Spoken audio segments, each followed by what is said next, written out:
마태복음 9장. 예수와 제자들은 다시 배를 타고 바다를 건너 예수의 고향으로 갔다. 그들이 배에서 내리기가 무섭게 사람들이 중풍병자 한 사람을 들것에 실어 데려와서 그들 앞에 내려놓았다. 그들의 담대한 믿음에 감동하신 예수께서 중풍병자에게 말씀하셨다. 기운을 내어라, 아들아. 내가 내 죄를 용서한다. 그러자 몇몇 종교학자들이 수군거렸다. 아니, 저것은 신성모독이다. 예수께서 그들의 생각을 아시고 말씀하셨다. 왜 이리 수군수군 말이 많으냐? 내가 내 죄를 용서한다고 말하는 것과 일어나 걸어가라고 말하는 것 중에 어느 쪽이 더 쉽겠느냐? 내가 인자인 것과 내가 어느 쪽이든 행할 권한이 있다는 것을 분명히 보여주겠다. 이 말을 하시고 예수께서 중풍병자에게 말씀하셨다. 일어나거라, 내 자리를 들고 집으로 가거라. 그 사람은 그대로 했다. 무리는 두려움에 사로잡혔고 하나님이 예수께 권한을 주셔서 자기들 가운데서 그렇게 일하신 것을 기뻐했다. 예수께서 지나시던 길에 한 사람이 세금을 걷는 일에 여념이 없는 것을 보셨다. 그의 이름은 마태였다. 예수께서 말씀하셨다. 나와 함께 가자. 마태는 일어나 그분을 따라갔다. 나중에 예수께서 자신을 가까이 따르는 이들과 함께 마태의 집에서 저녁을 드실 때에 평판이 좋지 않은 인물들이 많이 와서 한데 어울렸다. 예수께서 그런 사람들과 어울리는 것을 본 바리새인들은 발끈하여 예수를 따르는 이들을 비난했다.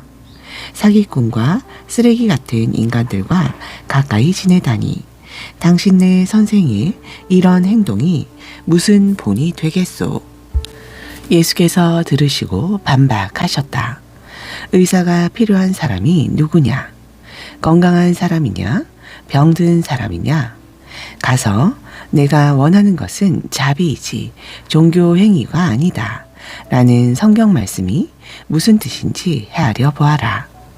내가 여기 있는 것은 소외된 사람들을 초청하려는 것이지 영향력 있는 사람들의 비위나 맞추려는 것이 아니다. 얼마 후에 요한을 따르는 이들이 와서 물었다. 우리와 바리새인들은 금식으로 몸과 영혼을 엄격히 훈련하는데 선생님을 따르는 이들은 왜 그렇게 하지 않습니까? 예수께서 그들에게 말씀하셨다. 즐거운 결혼식 중에는 빵과 포도주를 아끼지 않고 실컷 먹는다. 나중에 허리띠를 졸라맬 일이 있을지도 모르지만 지금은 아니다. 정겨운 축하의 모닥불에 찬물을 끼얹는 사람은 없다. 하나님 나라가 임한다는 것은 바로 이런 것이다. 예수께서 계속해서 말씀하셨다. 멀쩡한 스카프를 잘라서 낡은 작업복에 대고 깁는 사람은 없다. 서로 어울리는 천을 찾게 마련이다. 그리고 금이 간 병에는 포도주를 담지 않는 법이다. 예수께서 이 말씀을 마치시자 한 지방 관리가 나와서 정중히 절하며 말했다. 제 딸이 방금 죽었습니다. 오셔서 손을 대주시면 그 아이가 살겠습니다. 예수께서 일어나 그와 함께 가시자 제자들이 뒤를 따랐다. 바로 그때에 12년 동안 혈루증을 앓아온 한 여자가 뒤에서 슬그머니 다가가 예수의 옷을 살짝 만졌다.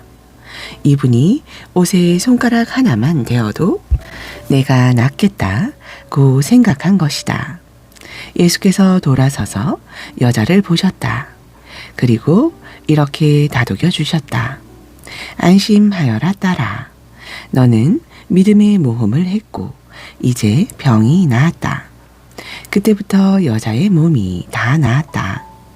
어느새 그들은 지방 관리의 집에 도착해 이야기거리를 찾는 입방아꾼들과 음식을 나르는 이웃들 사이를 헤치고 지나갔다. 예수께서 불쑥 말씀하셨다. 모두 비켜라. 이 소녀는 죽지 않았다. 자고 있다. 그들은 저가 알지도 못하면서 저런 말을 한다고 했다. 예수께서 무리를 내보내시고 안에 들어가셔서 소녀의 손을 잡고 일으켜 세우셨다. 소녀를 살리신 것이다. 곧 소문이 그 지방에 두루 퍼졌다. 예수께서 그 집을 떠나시자 눈먼 사람 둘이 따라오며 소리를 질렀다.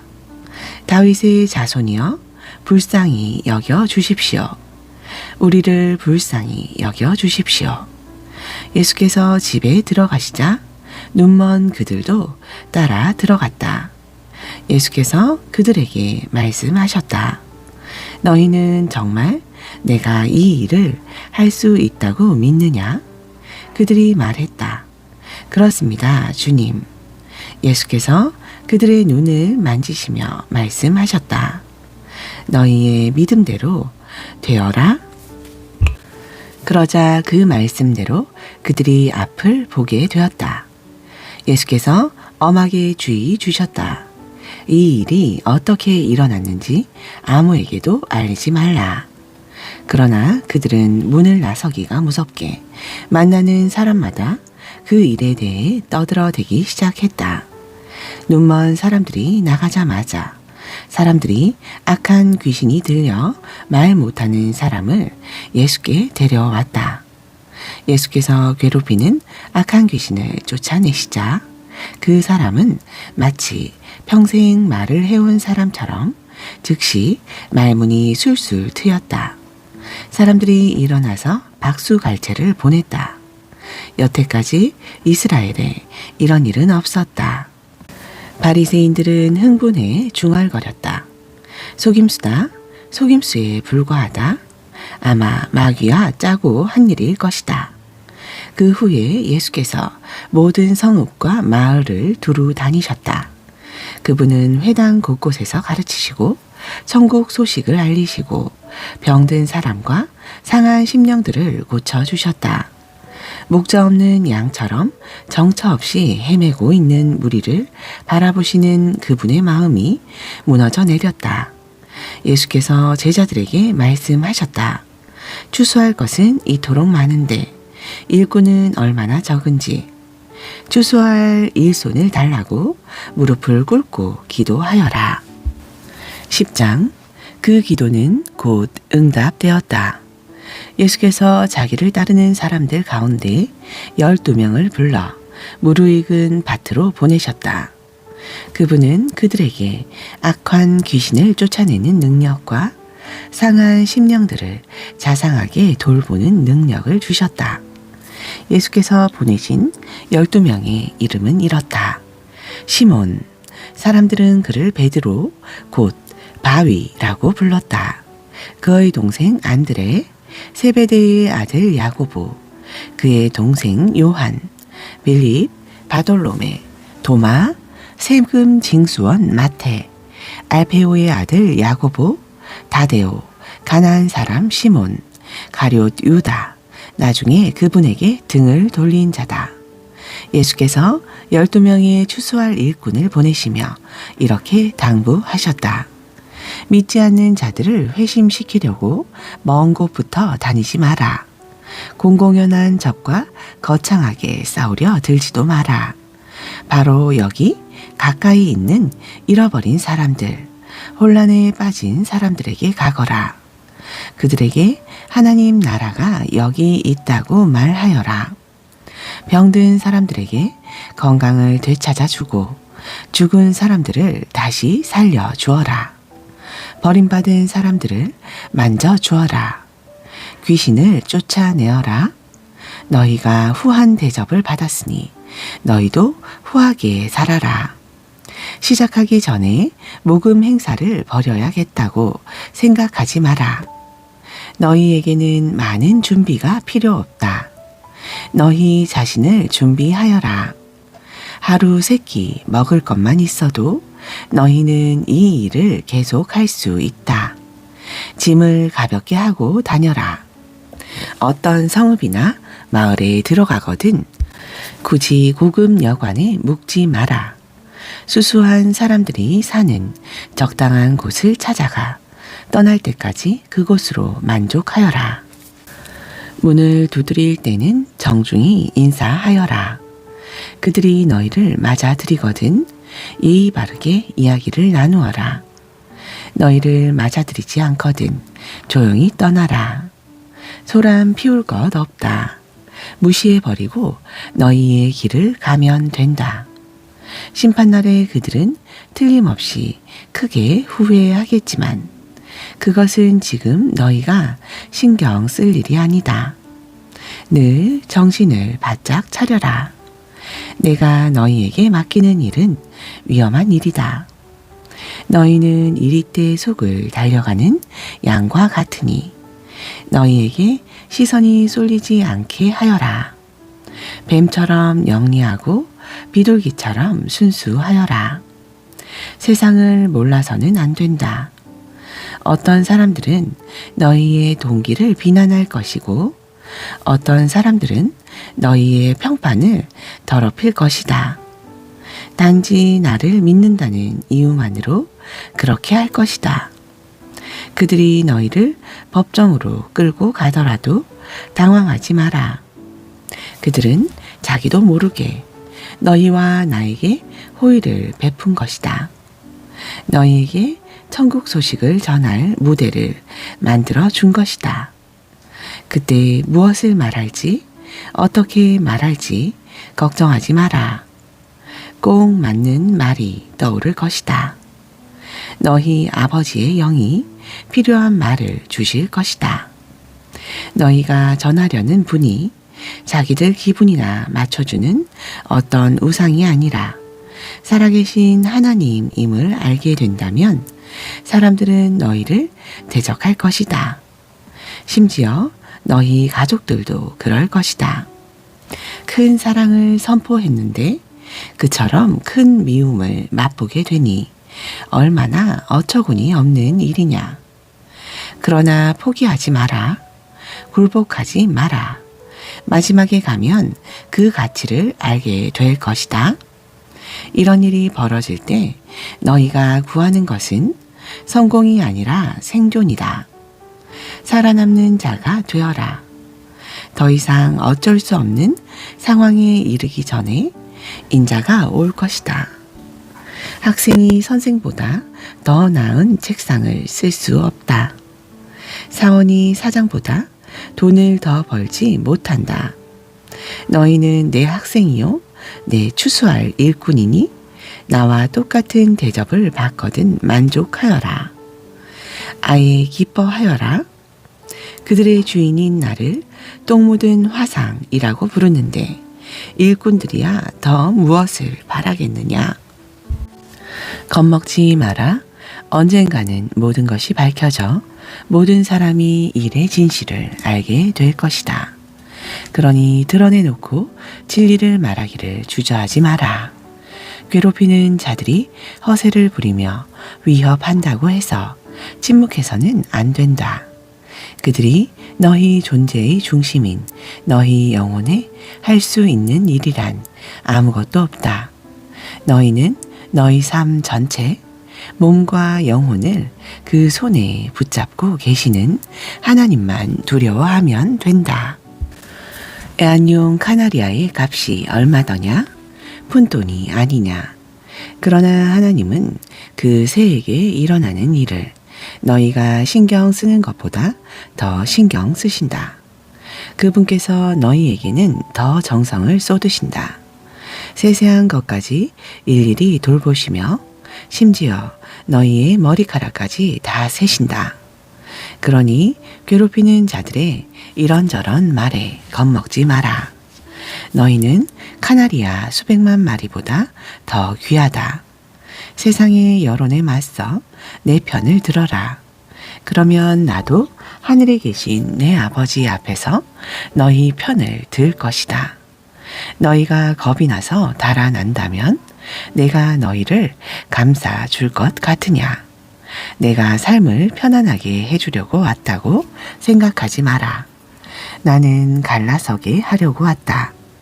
아들과 아버지, 딸과 어머니, 며느리와 시어머니 사이를 분명하게 갈라서게 하려고 왔다. 가족 간의 편안한 인연을 갈라놓아서 너희로 하여금 하나님을 위해 자유롭게 되게 하려고 왔다. 좋은 뜻을 가진 너희 가족이 최악의 원수가 될 수 있다. 나보다 자기 아버지나 어머니를 더 좋아하는 사람은 내게 합당하지 않다. 나보다 아들이나 딸을 더 좋아하는 사람은 내게 합당하지 않다. 물불을 안 가리고 끝까지 나와 함께 가지 않는 사람은 내게 합당하지 않다. 너희의 1차 관심사가 자신을 챙기는 것이라면 너희는 절대로 자신을 얻지 못할 것이다. 그러나 너희 자신을 잊어버리고 나를 바라보면 너희 자신과 나 둘 모두를 얻을 것이다. 이 추수하는 일에 우리는 긴밀히 얽혀 있다. 누구든지 너희가 하는 일을 받아들이는 사람은 너희를 보낸 나를 받아들이는 것이다. 누구든지 내가 하는 일을 받아들이는 사람은 나를 보내신 내 아버지를 받아들이는 것이다. 하나님의 심부름꾼을 받아들이는 것은 하나님의 심부름꾼이 되는 것이나 마찬가지다. 누군가의 도움을 받아들이는 것은 누군가에게 도움을 베푸는 것이나 다름없다. 내가 너희를 부른 일은 큰 일이지만 주눅들 것 없다. 작게 시작하는 것이 최선의 방법이다. 이를테면 목마른 사람에게 냉수 한 잔을 주어라. 베풀거나 받는 지극히 작은 일로 너희는 참된 제자가 된다. 너희는 단 하나도 잃지 않을 것이다. 11장 예수께서 12 제자에게 이렇게 당부하시고 나서 계속해서 여러 동네에서 가르치고 전도하셨다. 한편 요한은 감옥에 갇혀 있었다. 그는 예수께서 하고 계신 일을 전해 듣고는 자기 제자들을 보내어 물었다. 우리가 기다려온 분이 선생님입니까? 아니면 아직도 기다려야 합니까? 예수께서 그들에게 말씀하셨다. 가서 지금 벌어지고 있는 일을 요한에게 말하여라. 눈먼 사람이 보고 저는 사람이 걷고 나병 환자가 깨끗해지고 귀먹은 사람이 듣고 죽은 사람이 살아나며 이 땅에 불쌍한 사람들이 하나님께서 자기들 편임을 깨닫는다. 이것이 너희가 기대하던 것이냐? 그렇다면 너희야말로 가장 복된 사람인 줄 알아라. 요한의 제자들이 보고하러 떠나자 예수께서 무리에게 요한에 대해 말씀하셨다. 그를 보러 광야로 나갈 때에 너희는 무엇을 기대했더냐? 주말을 쉬러 나온 사람이더냐? 아닐 것이다. 그럼 무엇이냐? 멋진 양복을 차려입은 교주더냐? 광야에서는 어림도 없다. 그럼 무엇이냐? 예언자냐? 맞다, 예언자다. 너희 평생의 최고의 예언자일 것이다. 그는 예언자 말라기가 내가 내 예언자를 앞서 보내어 내 길을 평탄하게 만들 것이다 라고 말한 그 예언자다. 지금 무슨 일이 벌어지고 있는지 내가 말해 주겠다. 역사상 어느 누구도 세례자 요한보다 나은 사람이 없다. 그러나 그가 너희에게 준비시킨 천국에서는 가장 낮은 사람이라도 요한보다 앞선다. 오랫동안 사람들은 스스로 하나님 나라에 들어가려고 애써 왔다. 그러나 예언자들의 책과 하나님의 율법을 자세히 읽어보면 알겠지만 그 모든 것이 요한에서 절정에 이르고 요한과 협력하여 천국의 메시아를 위한 길을 예비하고 있다. 이렇게 보면 요한은 너희 모두가 어서 와서 메시아를 소개해 주기를 고대했던 그 엘리야가 맞다. 내 말을 듣고 있느냐? 정말로 듣고 있느냐? 이 세대 사람들을 어떻게 설명할 수 있을까? 그들은 우리는 더 놀고 이야기하고 싶은데 엄마 아빠는 늘 피곤하고 바쁘다고 해요. 하고 불평을 늘어놓는 아이와 같다.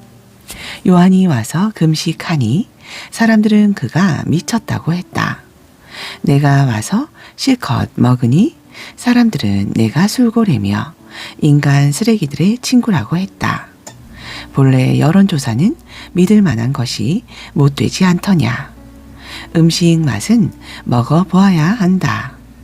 그 후에 예수께서 자신이 가장 열심히 일하셨으나 사람들의 반응이 가장 적었던 여러 도시들을 호되게 책망하셨다. 그곳 사람들이 무관심하게 제 갈 길로 가버렸던 것이다. 고라시나 너에게 화가 있을 것이다. 벳세다야 너에게 화가 있을 것이다. 두로와 시돈이 너희가 본 엄청난 기적의 절반만 보았어도 당장 무릎을 꿇었을 것이다. 심판날에 그들은 너희에 비하면 가벼운 벌로 끝날 것이다. 가버나움아, 내가 잔뜩 점잔을 뺀다만 결국은 지옥에 떨어질 것이다. 소돔 사람들도 너처럼 기회가 있었다면 그 도시가 지금까지 남아 있었을 것이다. 심판날에 그들은 너희에 비하면 가벼운 벌로 끝날 것이다. 갑자기 예수께서 기도하셨다. 하늘과 땅의 주인이신 아버지, 감사합니다. 아버지께서는 아버지의 길을 똑똑하고 다 아는 채 아는 사람들에게는 숨기시고 평범한 사람들에게는 분명히 밝히셨습니다. 그렇습니다. 아버지께서는 이렇게 일하시는 것을 좋아하십니다. 예수께서 다시 사람들에게 말씀하시되 이번에는 부드럽게 말씀하셨다. 아버지께서 이 모든 것을 내게 행하고 말하라고 맡겨주셨다. 이것은 아버지와 아들이 서로를 잘 아는 친밀한 관계에서 비롯되는 부자간의 독특한 일이다. 아무도 아버지가 아는 것처럼 아들을 아는 이가 없고 아들이 아는 것처럼 아버지를 아는 이도 없다. 하지만 나는 이것을 나 혼자만 누릴 생각이 없다.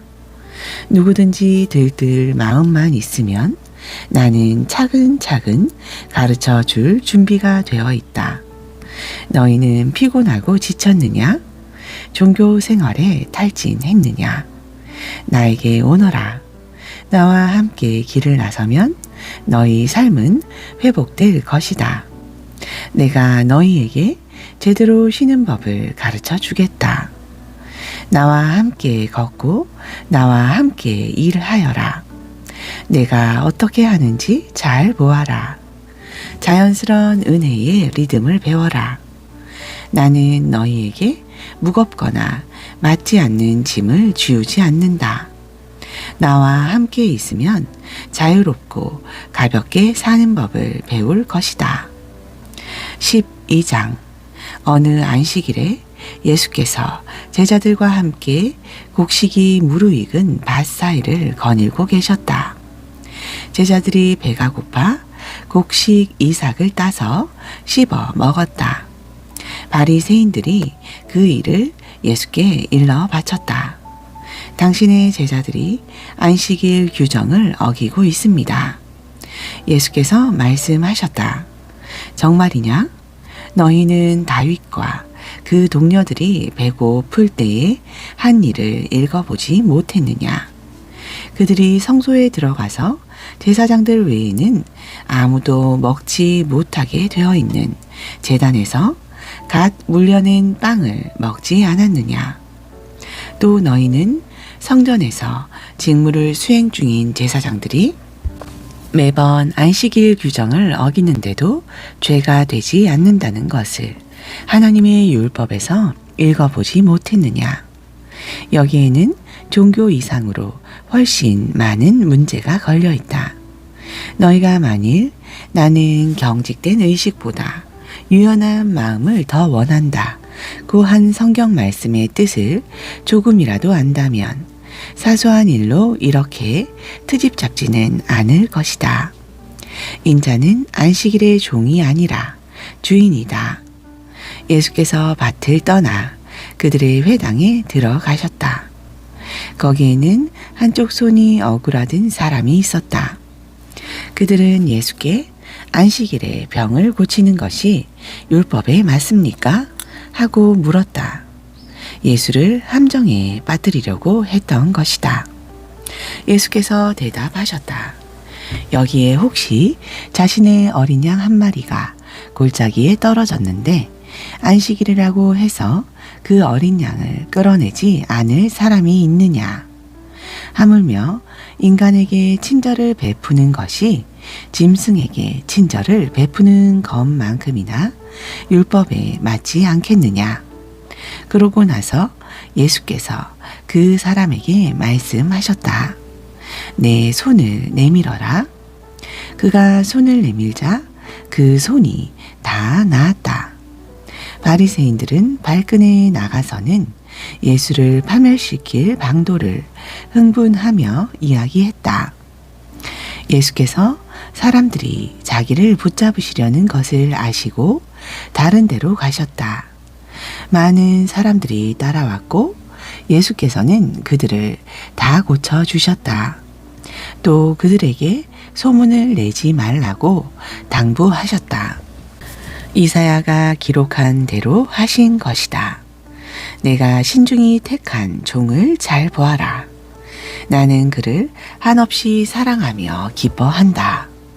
내가 내 영을 그 위에 두었으니 그가 모든 나라에 정의를 선포할 것이다. 그러나 그는 소리 지르거나 목소리를 높이지 않으며 길가에서 소란을 피우지 않을 것이다. 그는 누구의 감정도 짓밟지 않으며 너희를 궁지에 몰아넣지도 않을 것이다.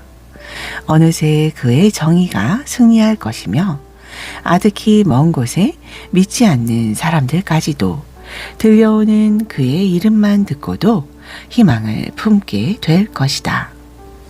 그 후에 사람들이 귀신 들려 눈 멀고 귀 먹은 불쌍한 사람을 예수 앞에 데려왔다. 예수께서 그를 고쳐 시력과 청력을 되찾아 주셨다. 그것을 본 사람들이 감동했다. 이 사람은 다윗의 자손이 틀림없다. 그러나 바리새인들은 그 보고를 듣고서 빈정대며 말했다. 마술이다. 소매자락에서 마귀의 속임수를 끄집어낸 것이다. 예수께서 그들의 비방에 맞섰다.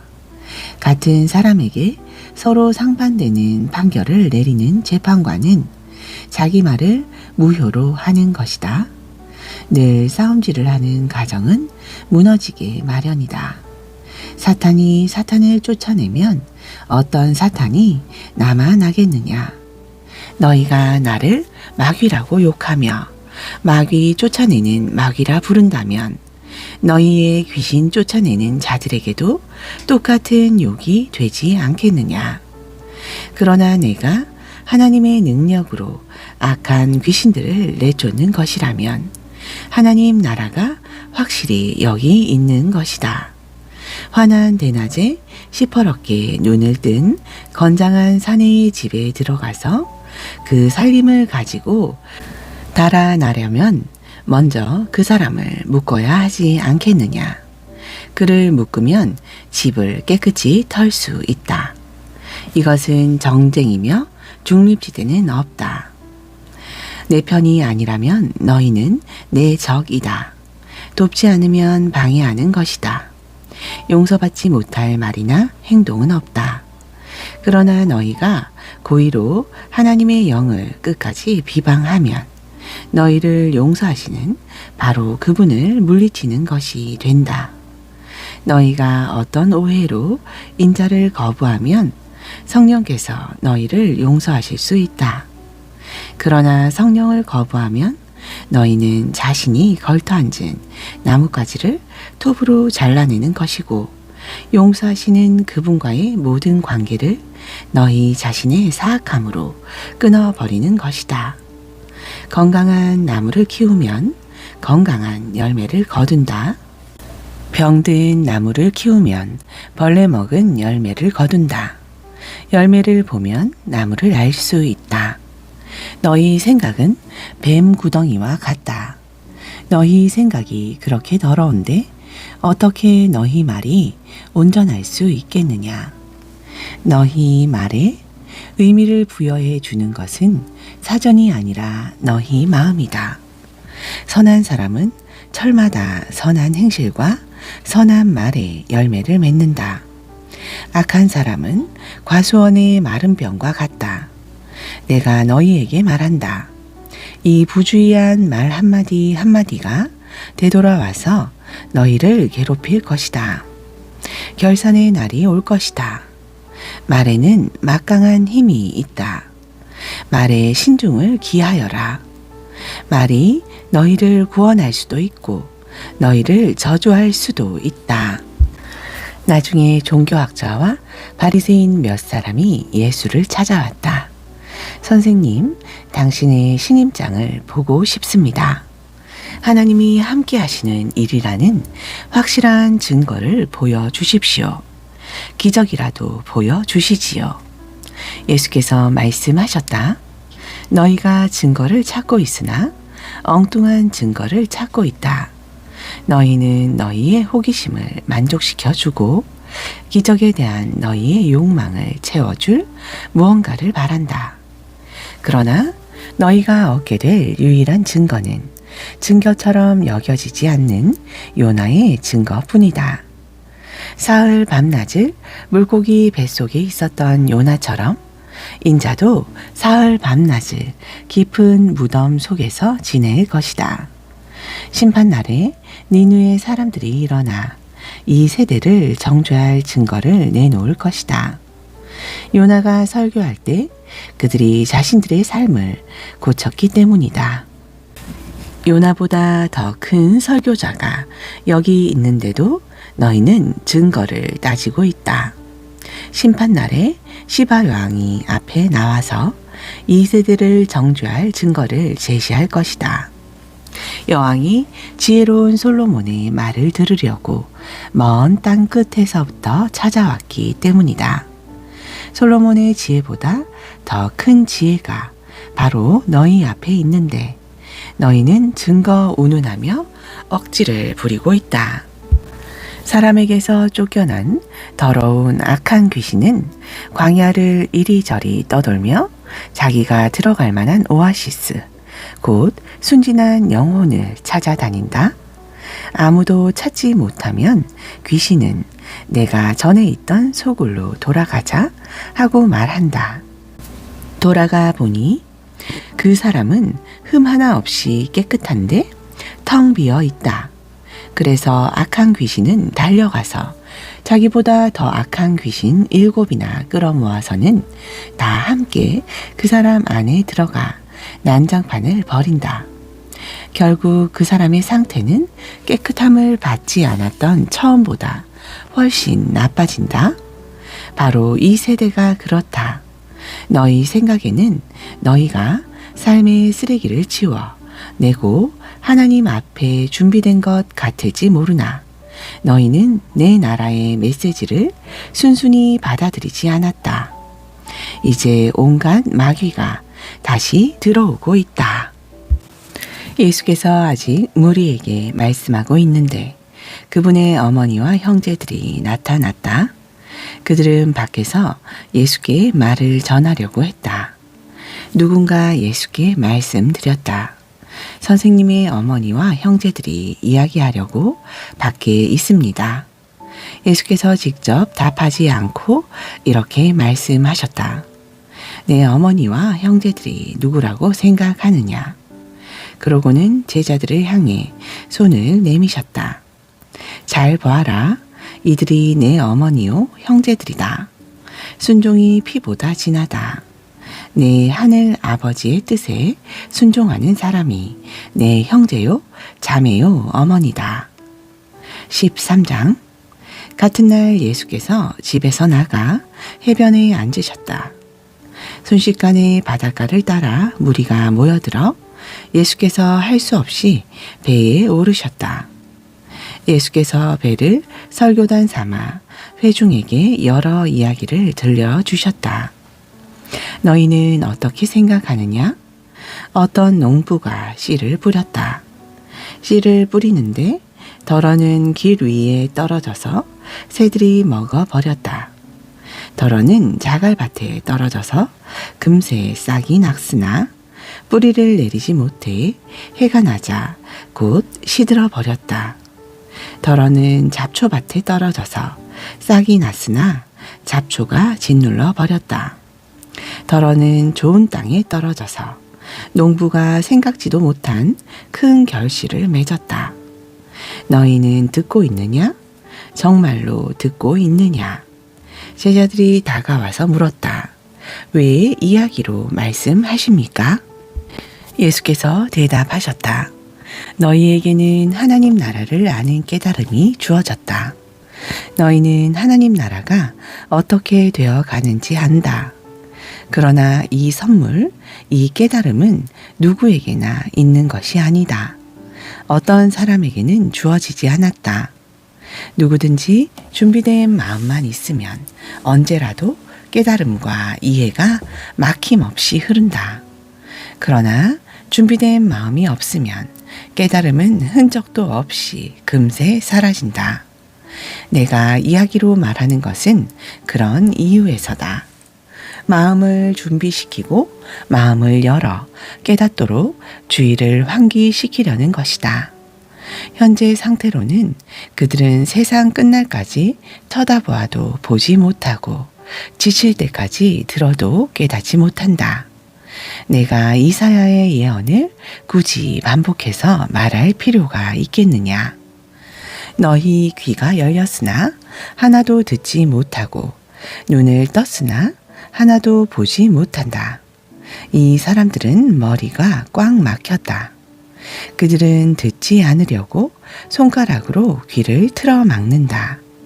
보지 않으려고 나와 얼굴을 맞대지 않으려고 내 치유를 받지 않으려고 두 눈을 질끈 감는다.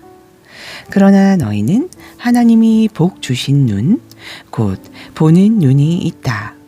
하나님이 복 주신 귀, 곧 듣는 귀가 있다. 예언자와 겸손하게 믿는 이들을 비롯해 많은 사람들이 너희가 지금 보는 것을 보고 너희가 지금 듣는 것을 들을 수만 있었다면 그 무엇도 마다하지 않았을 텐데 그럴 기회가 없었다. 농부가 씨를 뿌리는 이 이야기에서 배워라. 누구든지 천국 소식을 듣고도 받아들이지 않으면 마음에 뿌려졌으나 겉에 그대로 남아있는 그 들은 것을 악한 자가 와서 낚아채 간다. 이것이 농부가 길 위에 뿌린 씨다. 자갈밭 위에 떨어진 씨는 듣는 즉시 뜨겁게 반응하는 사람이다. 하지만 성품의 토양이 없다 보니 감정이 식거나 어려움이 닥치면 아무 쓸모가 없게 되고 만다. 잡초밭에 떨어진 씨는 천국 소식을 듣기는 듣지만 세상 모든 것을 갖고 싶고 더 얻으려는 염려와 망상의 잡초 때문에 숨이 막혀서 아무 소득이 없는 사람이다. 좋은 땅에 떨어진 씨는 그 소식을 듣고 받아들여서 생각지도 못한 큰 결실을 맺는 사람이다. 예수께서 또 다른 이야기를 들려주셨다. 하나님 나라는 자기 밭에 좋은 씨를 심는 농부와 같다. 그날 밤 품꾼들이 자는 동안에 그의 원수가 밀밭 사이사이에 엉겅퀴를 뿌리고는 동트기 전에 자취를 감췄다. 푸른 싹이 처음 나고 나달이 연글려고 할 때에 엉겅퀴도 함께 나왔다. 일꾼들이 농부에게 와서 말했다. 주인님, 좋은 씨만 가려서 심지 않았습니까? 이 엉겅퀴는 어디에서 왔습니까?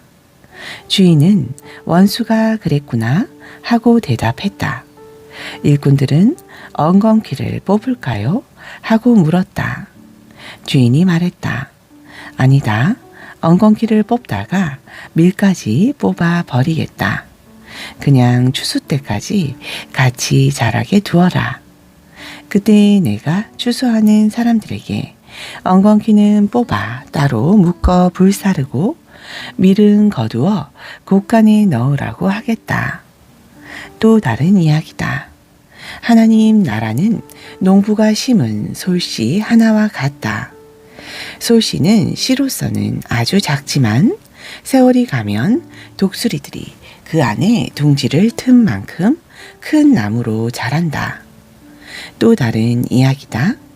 하나님 나라는 여자가 보리빵 수십 개를 만들려고 반죽에 넣은 누룩과 같다. 기다리고 있으면 반죽이 부풀어 오른다. 그날 예수께서는 이야기만 하셨다. 오후 내내 이야기 시간이었다. 그분이 이야기로 말씀하신 것은 예언의 성취였다. 내가 입을 열어 이야기하겠다. 세상 첫날부터 숨겨진 것들을 내가 드러내겠다. 예수께서 회중을 돌려보내시고 집에 들어가셨다. 제자들이 들어와서 말했다. 밭의 엉겅퀴 이야기를 설명해 주십시오. 그래서 예수께서 설명해 주셨다. 좋은 씨를 뿌리는 농부는 인자다. 밭은 세상이고 좋은 씨는 천국 백성이다. 엉겅퀴는 마귀의 백성이고 엉겅퀴를 뿌리는 원수는 마귀다. 추수 때는 시대의 끝이고 역사의 끝이다. 추수하는 일꾼들은 천사들이다. 엉겅퀴를 묶어서 불사르는 장면은 마지막 막에 나온다. 인자가 천사들을 보내어 자기 나라에서 엉겅퀴를 뽑아 쓰레기장에 던지면 그것으로 끝이다. 그들은 높은 하늘에 대고 불평하겠지만 아무도 귀 기울이지 않을 것이다. 그러나 거룩하게 무르익은 삶들은 성숙하게 자라서 자기 아버지의 나라를 아름답게 꾸밀 것이다. 너희는 듣고 있느냐? 정말로 듣고 있느냐?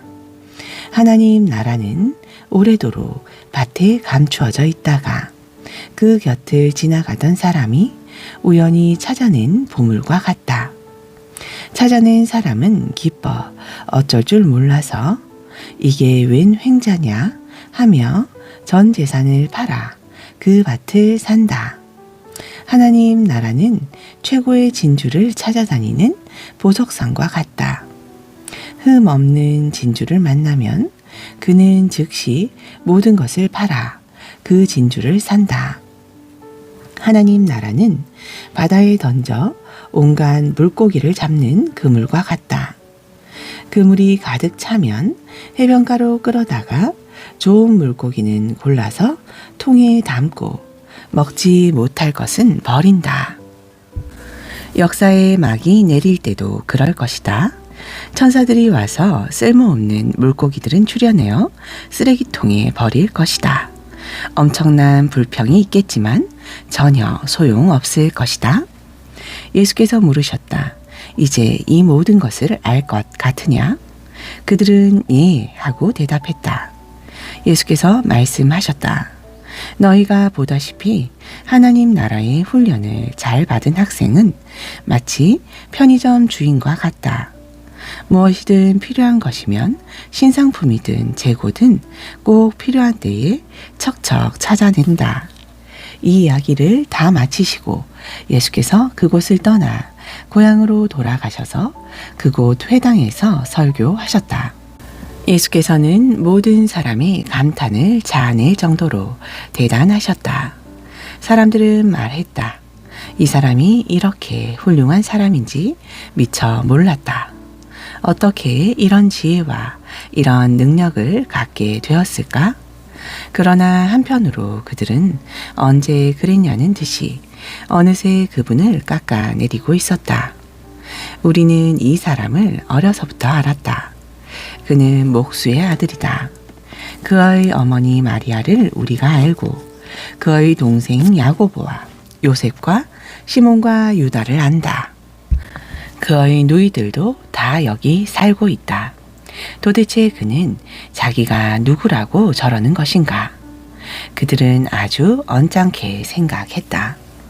그러나 예수께서는 예언자는 자기 고향과 가족에게 대단치 않게 여겨지는 법이다 라고 말씀하셨다. 그들의 적대감과 무관심 때문에 예수께서는 거기서 기적을 많이 행하지 않으셨다. 14장. 그 즈음에 지역 통치자인 헤롯이 예수에 관한 소문을 들었다. 그는 신하들에게 말했다. 죽은 세례자 요한이 다시 살아난 것이 틀림없다. 그래서 그 사람이 능히 기적을 행하는 것이다. 전에 헤롯은 자기 동생 빌립의 아내인 헤로디아를 달래려고 요한을 체포하여 사슬에 채워서 감옥에 가두었다. 요한은 헤롯과 헤로디아의 관계가 불륜이라고 말해 헤롯을 자극했다. 헤롯은 그를 죽이고 싶었으나 요한을 하나님의 예언자로 우러르는 사람들이 하도 많아서 두려웠다. 그러나 그의 생일잔치 때 기회가 왔다. 헤로디아의 딸이 손님들을 위해 춤을 추어 영을 돋우었다. 헤롯의 마음이 녹아버렸다. 술김에 흥분한 그는 딸에게 원하는 것이면 무엇이든 주겠다고 맹세했다. 이미 어머니의 지시를 받은 딸은 준비가 되어 있었다. 세례자 요한의 머리를 쟁반에 담아 주세요. 왕은 한순간 정신이 번쩍 들었다. 그러나 그는 손님들에게 체면을 잃고 싶지 않아서 그대로 했다. 요한의 목을 베어 쟁반에 담아 소녀에게 주라고 명한 것이다. 딸은 그것을 가져다가 자기 어머니에게 주었다. 나중에 요한의 제자들이 시신을 거두어 엄숙히 장례를 치르고는 예수께 알렸다. 예수께서 그 소식을 들으시고는 배를 타고 빠져나가 혼자 외딴 곳으로 가셨다. 그러나 허사였다. 그분을 본 사람이 있어서 금세 소문이 퍼졌다. 곧 인근 여러 마을에서 많은 사람들이 걸어서 호수를 돌아 그분이 계신 곳으로 왔다. 사람들이 오는 것을 보자 그분은 못내 불쌍한 마음이 들어 아픈 사람들을 고쳐주셨다. 저녁 무렵에 제자들이 예수께 다가와 말했다. 여기는 시골이고 시간도 늦었습니다. 사람들을 돌려보내 마을에 가서 저녁을 먹게 해야겠습니다. 그러나 예수께서 말씀하셨다. 보낼 것 없다. 너희가 저녁을 주어라. 그들이 말했다. 우리에게 있는 것이라고는 빵 5개와 물고기 2마리 뿐입니다.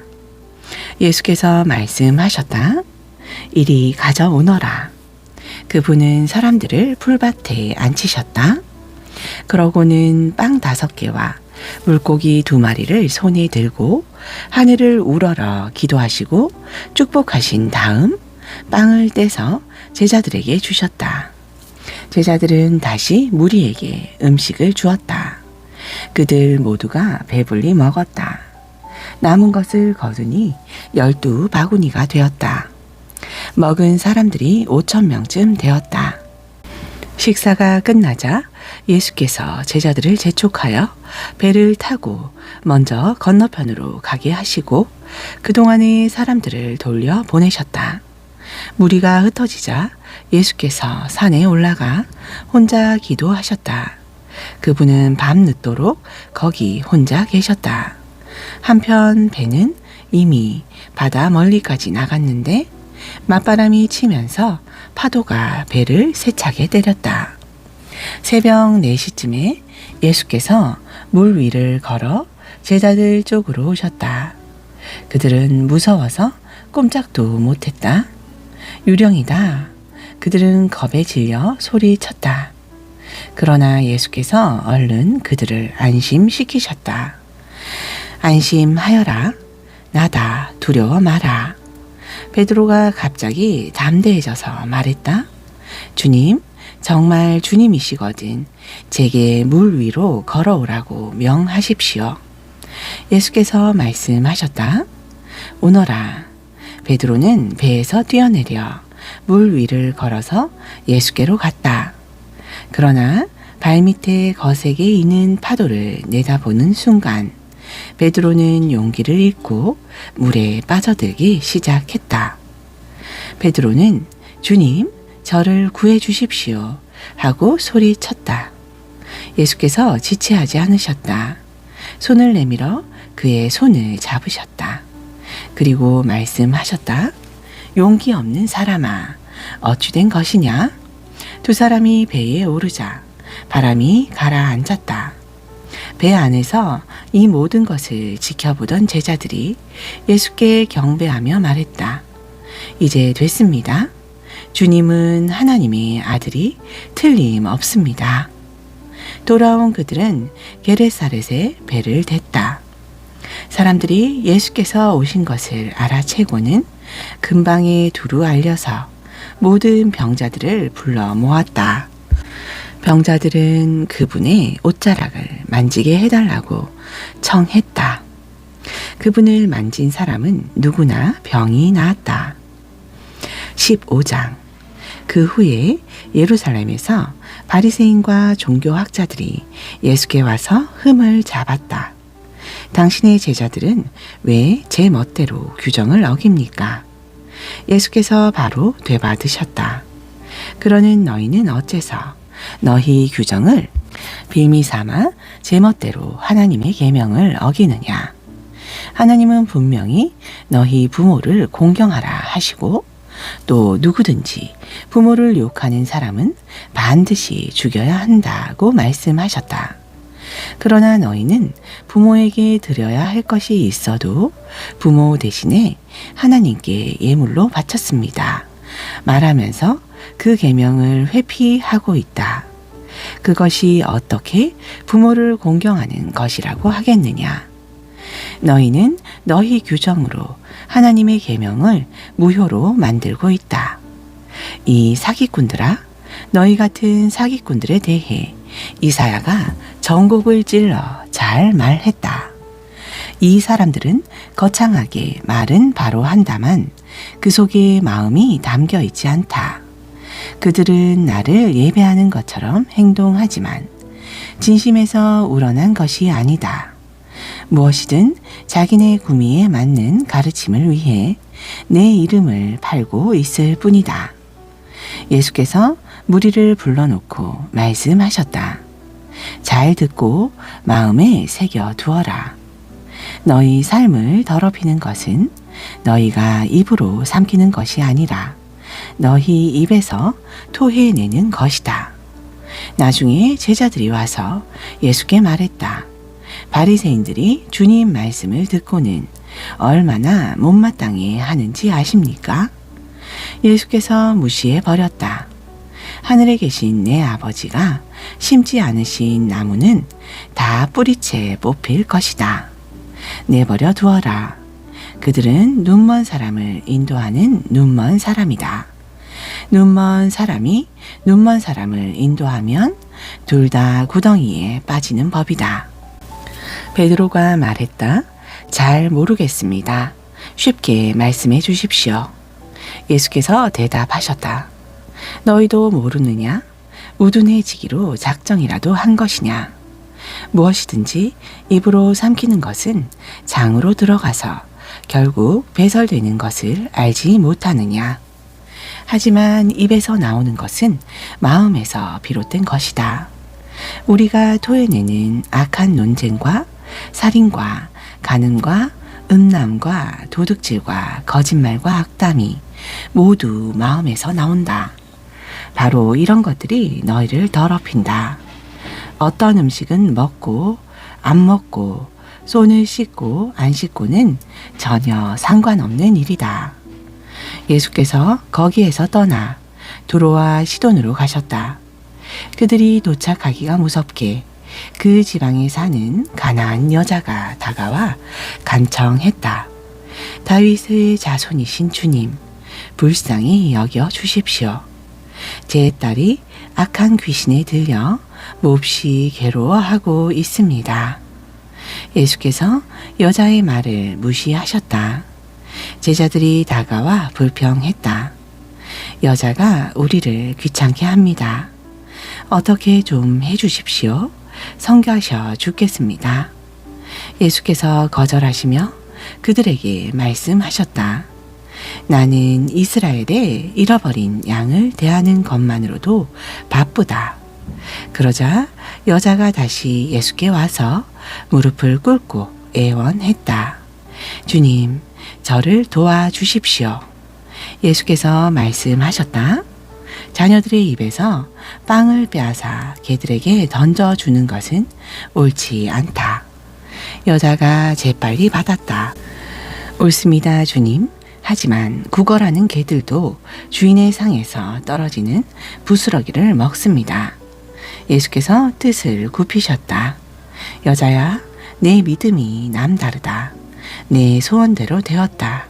그 즉시 여자의 딸이 나았다. 예수께서 돌아오셔서 갈릴리 호숫가를 걸어 산에 올라가셨다. 거기에 자리를 정하시고 사람들을 맞을 채비를 하셨다. 수많은 사람들이 중풍병자와 눈먼 사람과 다리를 저는 사람과 말 못하는 사람과 그 밖에 도움이 필요한 사람들을 예수께서 어떻게 하시나 보려고 그분 발 앞에 데려 왔다. 예수께서 그들을 고쳐주셨다. 사람들은 말 못하던 사람이 말하고 다리를 저는 사람이 건강해지고 중풍병자가 걸어 다니고 눈먼 사람이 사방을 둘러보는 것을 보면서 놀라워했다. 그들은 하나님께서 자기들 가운데 생생히 살아계심을 모든 사람에게 알렸다. 그러나 예수께서는 다 끝내신 것이 아니었다. 예수께서 제자들을 불러 말씀하셨다. 이 사람들을 보니 내 마음이 아프구나. 이들이 사흘이나 나와 함께 있었는데 이제 먹을 것이 없다. 배고픈 채로 가다니는 길에 쓰러질지도 모르니 차마 보내지 못하겠다. 제자들이 말했다. 하지만 여기는 허허벌판인데 끼니가 될 만한 음식을 어디서 구하겠습니까? 예수께서 물으셨다. 너희에게 빵이 얼마나 있느냐? 빵 7개와 물고기 몇 마리가 있습니다. 그들이 말했다. 그러자 예수께서 사람들을 앉게 하셨다. 예수께서는 빵 7개와 물고기를 손에 들고 감사를 드린 후에 사람들에게 나누어 주셨다. 모두가 먹되 원하는 만큼 실컷 먹었다. 남은 것을 거두니 큰 것으로 7바구니나 되었다. 4,000명이 넘는 사람들이 배부르게 먹었다. 예수께서 그들을 보내시고 나서 배에 올라 마가단 지방으로 건너가셨다. 아멘.